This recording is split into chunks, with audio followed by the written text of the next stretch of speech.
How was it yesterday? I don't, once again, it depends on where you read things, but I'm reading something here that it sounds just awful what you went through from the Washington Post.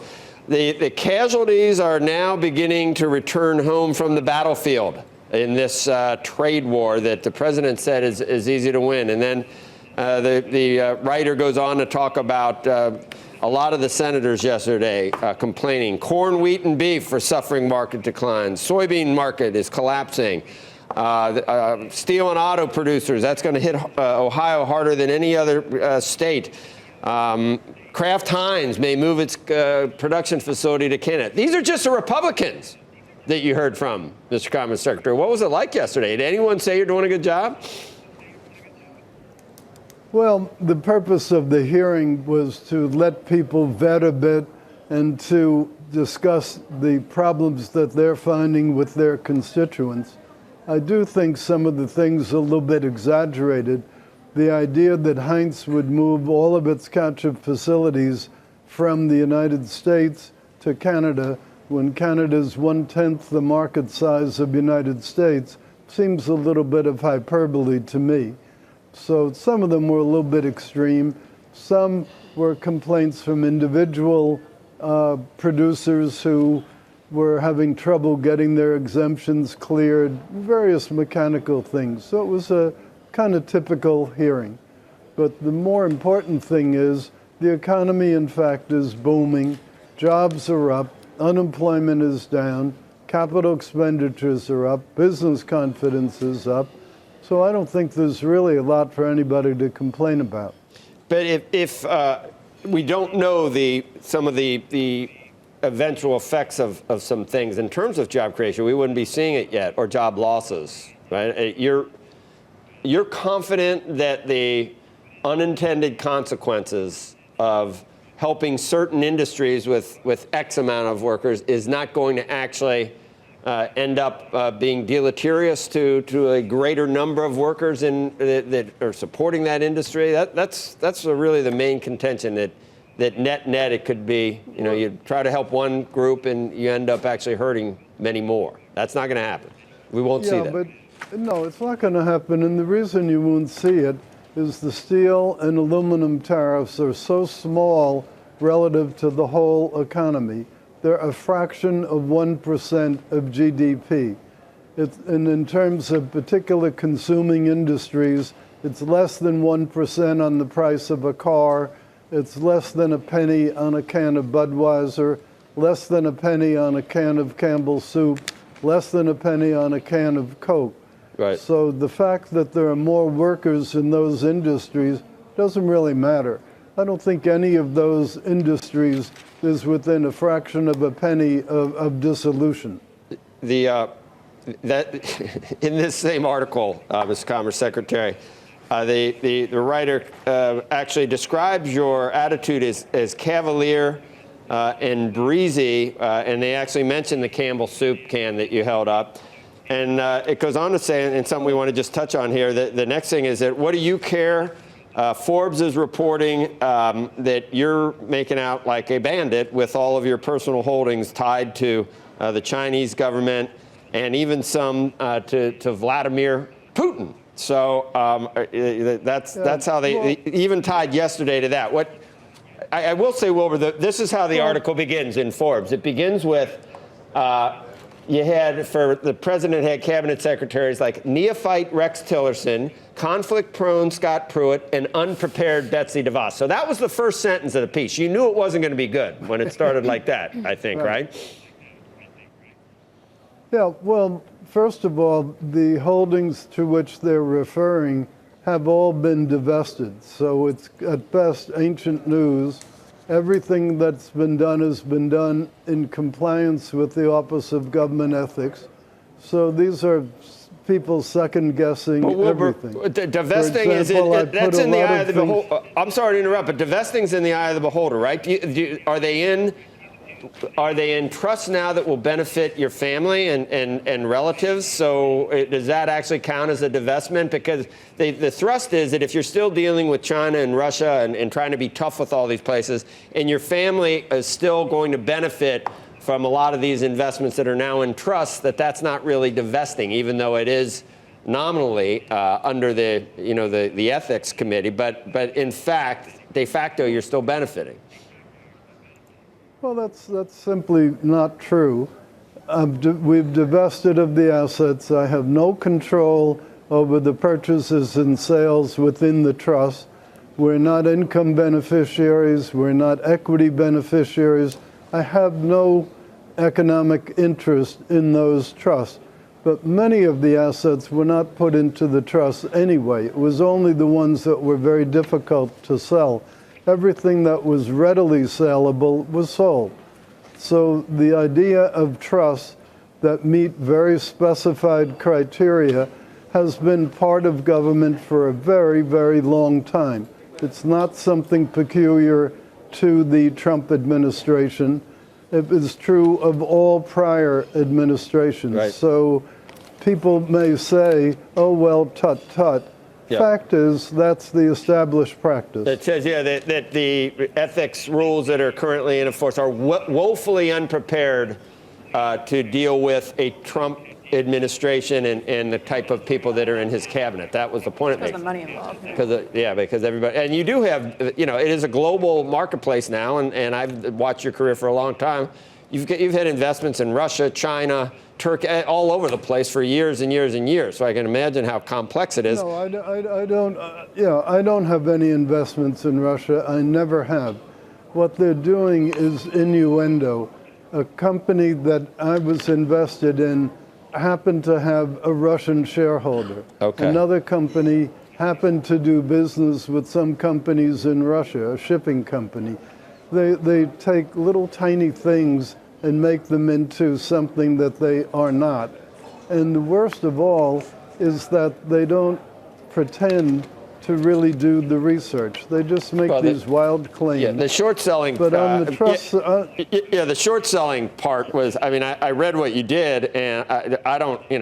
That's not what they should have focused the article on, because you didn't have the shares to sell at the time. So this is done all the time. You sold the shares, and then you replaced them as soon as the shares were able to be put back in. So it wasn't. But Secretary Ross, can we talk about that a little? Because I realize that's not illegal. It doesn't sound like insider trading either, because obviously you didn't have material insider information. But I do want to ask you about the sale of the Navigator Holdings, just to explain it for us. Right. That was a situation where the New York Times, and I've read a lot of stuff to try and figure this out, the New York Times said that they sent you a list of questions that contained at least 10 questions related to Navigator Holdings, your relationship with the company, and the company's potential links to Russia.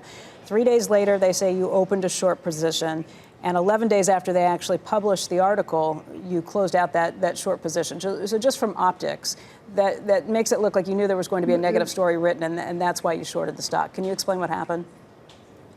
Yeah, well, first of all, I began selling Navigator 6 months before that. So this is not the first sale of Navigator that was made.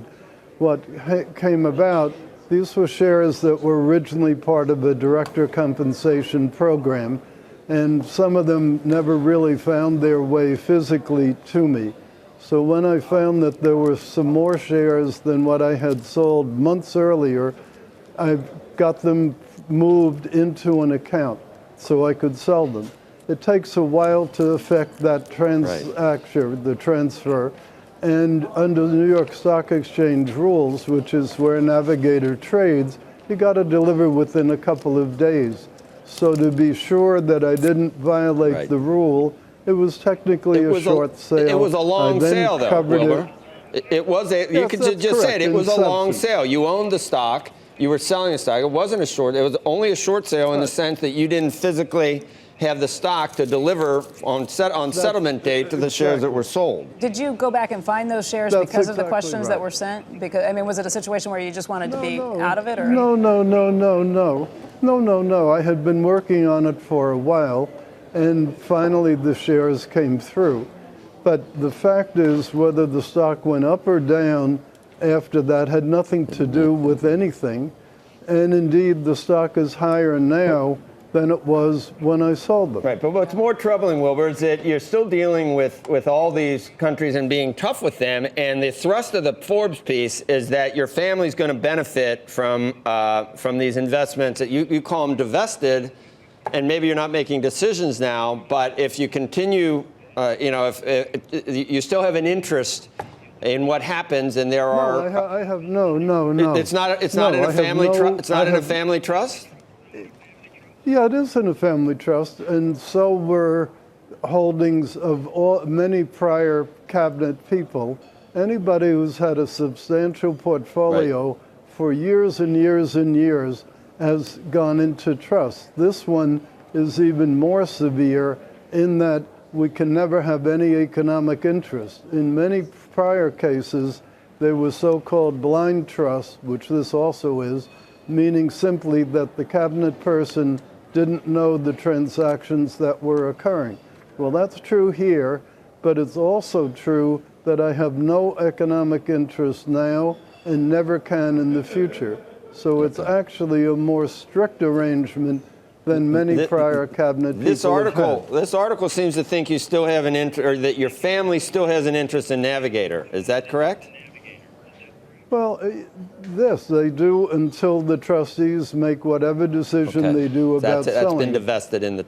So there's some Navigator in the trust as well that actually wasn't sold, but it was just divested into the trust. No, the Navigator was actually sold in the open market. It was a readily saleable share. Many of the holdings I have are not readily saleable, and those are the ones that went into the trust, the illiquid ones. So there's not a Navigator. No, there is, but it's not the same type of security that you were able to sell. It's a different type of a Navigator security that was illiquid that's now in the trust. No, what's in the trust are the residual interests in certain of the private equity funds that left from my work before. Okay. The ones that were readily saleable, I sold to a third party, a professional investor. The ones that were not saleable are the ones that got put into the family trust. But even if everything had been put into the trust, it still is one that has been used time immemorial, is clearly an appropriate thing to do. So if Forbes wants to rewrite the way the government handles things, that's fine. The reporter's entitled to his opinion. But to make an allegation that there's something inappropriate about a practice that's a very commonplace practice and has been done in prior administrations as well is simply silly. How about there's a lot of stuff in the article over the China sovereign investment with the fund, the China Investment Corp. It seems to imply that you were trying to curry favor with the Chinese government to get a sovereign fund to invest in your fund that you're managing, and then you get a lot of fees, and you get to charge for managing the money. And that was apparently implied here, just to curry favor with the Chinese government. And this is still part of a family trust too now. Is that, if I got that right, or this is gone now? Because it would seem that would cause you to go easy, let's say, with China, so that they wouldn't withdraw the funds from the sovereign funds from your fund.